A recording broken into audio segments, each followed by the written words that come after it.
Ek wil weet die dag toe jy nou die 7-3 druk teen Kopie. Vat my bietjie deur die dag. Iets op me gekom toe ek gedink aan Cornel Hendricks. Ek het meer aan hom gedink in die White Horse warm-up en al die goed. Ek het net so 'n hoendervlees gekry. En na vanaand af het ek net gedoen wat ek moet doen. Baie geleer van hom. So man, ja, ek kan sê ek het baie geleer by hom. Soos hy sal my altyd ook vat as hy sê weer kom ons die paas gou of ons die skop gou. So hy sal my aan sy vleurig vat. En 'n ou soos Connie wat dit gemaak het uit die Wellington het 'n ou soos dit jou laat glo dat dit moontlik is vir iemand soos jy. Hy het my baie laat glo ek kon dit doen. En ek het die talent om dit te doen.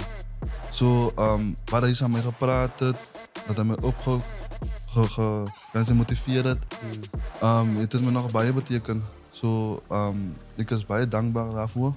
En ek sal nou aan werk wat hy gesê het.